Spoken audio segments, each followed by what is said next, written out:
그다음에 이제 페라리 소식인데 페라리가 역사상 가장 비싼 슈퍼카를 공개했습니다.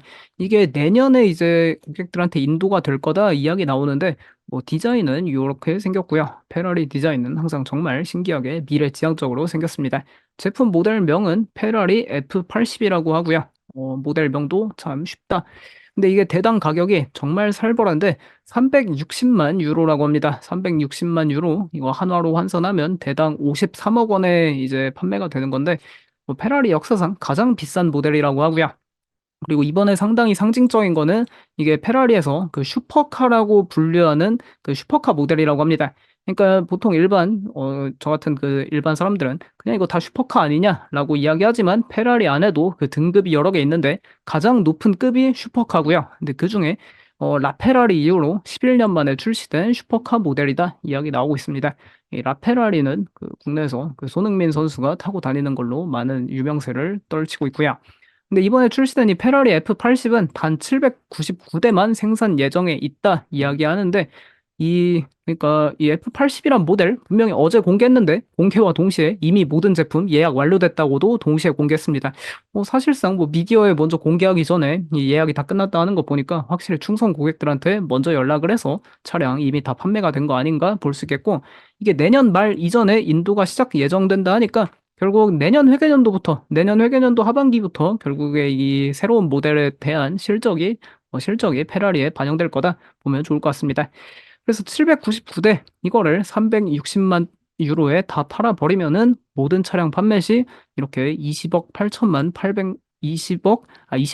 8천만 유로 이렇게 매출 발생한다 나오고 있는데 페라리 최근 분기 매출의 거의 1.5배니까 이것만 다 팔아도 연간 매출이 조금 한 단계 레벨업 할 수 있다 보면 좋을 것 같습니다. 그리고 페라리에서 결국 이게 역사상 가장 비싼 모델이다 보니까 시사하는 바가 있죠. 이 비싼 거 팔면 팔수록 사실 마진이 많이 남아가지고 결국에 페라리 지금도 마진 정말 높은데 뭐 차량 가격 계속 인상하고 있고 이렇게 비싼 모델 한 번에 내놓으면서 마진 더 커질 수 있다 보면 좋을 것 같습니다. 그리고 페라리 결국에 이 슈퍼카 이걸 한번 체크해 보면 되는데 페라리에 저는 다 슈퍼카인 줄 알았는데 이렇게 슈퍼카 등급을 부여받는 차량은 역사상 한 대밖에 없었더라고요. 라페라리. 라페라리의 그 다음 건 라페라리 에페르타에서 그 뭐 라페라리 시리즈 같은데 어쨌든 그냥 다 라페라리라고 부릅니다. 발음이 잘 안 되는데 어쨌든 라페라리 이후로 11년 만에 이렇게 가장 비싼 또 페라리 F80이 출시됐다 보니까 확실히 이 페라리의 팬덤들은 분명히 뭐 돈도 많고 하니까 뭐 글로벌 스포츠 스타들 그런 잘 나가는 사람들이 많이 구매하겠죠. 그래서 이 최고가 모델 라인업 이게 출시돼서 조금 기대가 된다. 보면 좋을 것 같습니다. 그리고 결국 이런 페라리 같은 게 최근 잘 나가는 모습 이런 게 조금 최근 나타나고 있는 소비 변화에서 이 좀 주가 움직임도 확인할 수 있는데 양극화가 너무 심하죠. 이번에 뭐 연말 쇼핑 시즌에도 막 데이터 보면은 소비를 줄이겠다라는 사람들이랑 소비를 늘리겠다라는 사람들이랑 거의 이제 비등비등하게 좀 막 나타나고 있는데 결국에 소비를 줄이겠다는 사람들은 조금 어려운 사람들이고 소비를 늘리겠다는 사람들은 부유층 또는 뭐 이제 중산층 이상이라 볼 수 있겠죠. 근데 이 명품 시장에는 두 가지 소비층으로 분류를 합니다. 뭐 저소득층, 고소득층 그런 게 아니라 명품 시장에서는 명품 기업들 다 똑같이 말하고 있고요. 이 부유층 또는 열망층이라고 부릅니다. 그러니까 부유층은 뭐 어떻게 보면은 뭐 진짜 막 글로벌 뭐 최고의 인플루언서들이나 뭐 이제 뭐 연예인 그리고 스포츠 스타들 그런 사람들을 이제 부유층 뭐 왕족들 그런 사람 이제 부유층이라 부르고 열망층은 뭐 이제 평범한 소시민들 이거 정말 돈 모아서 한 대 사고 싶다 뭐 제품 가방 하나 사고 싶다 그런 사람들을 열망층으로 분류하고 있습니다. 근데 이 부유층 같은 경우에는 가격 인상을 아무리 해도 전혀 거부감이 없는 사람들이고요. 뭐 이제 자기가 두바이 왕족으로 태어났는데 뭐 돈 걱정이 있겠습니까? 그냥 카드 긁으면 당연히 다 사지는 줄 알고 살 텐데 그래서 이런 부유층의 고객인 브랜드는 수요가 계속 탄탄한 모습을 보여주고 있고 반면에 이제 열망층을 좀 고객으로 갖고 있는 어떻게 보면은 뭐 루이비통이나 뭐 구찌 뭐 여러 그런 가죽 제품 파는 명품 브랜드들이 좀 열망층 고객들이 있죠. 그리고 이제 막 그 하나 사보겠다.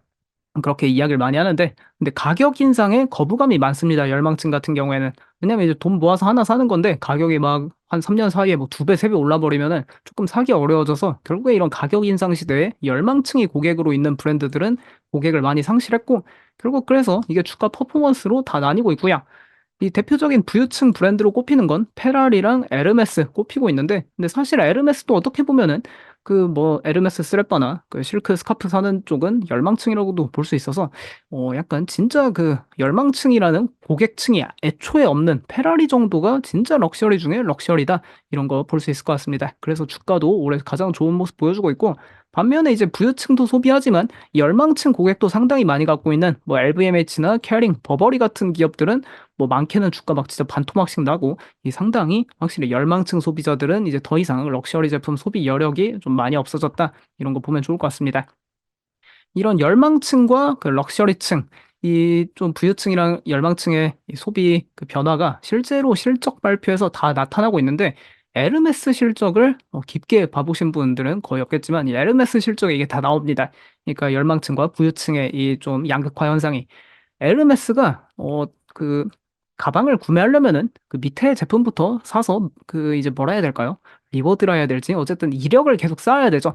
뭐 스카프부터 시작해서 그다음에 이제 뭐 스레빠 사고 옷 사고 이것저것 사 가지고 이것저것 사야 이제 이거는 가방이 아니라 이건 버킨입니다 하면서 이제 버킨백 보여주고 뭐 캘리백 보여주고 하는 건데 가죽 제품, 이 가죽 제품 카테고리가 버킨이랑 켈리 파는 그런 가방 그 카테고리라 보면 좋을 것 같고요.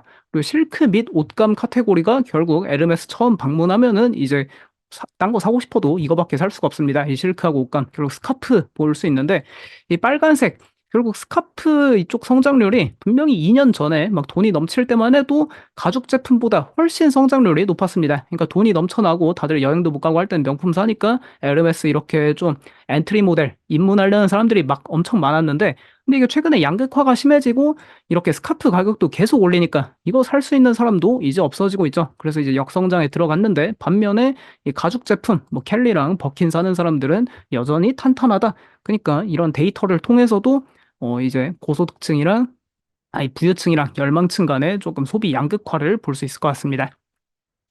그러다 보니까 결국에 뭐 에르메스 이야기도 했지만 페라리는 진짜 열망층 고객이란 게 애초에 존재하지 않는 브랜드입니다. 그러니까 여기는 애초에 부유층만이 다 고객이다 보니까 뭐 열망층 소비자 없으니 양극화 시대에 더 잘 될 수밖에 없겠죠. 뭐 앞으로 세상은 계속 양극화가 되니까 갈수록 잘 될 수밖에 없는 브랜드다. 그렇게 보면 좋을 것 같습니다. 이번에 F80도 출시와 동시에 뭐 799대 다 예약 완료됐다고 하네요.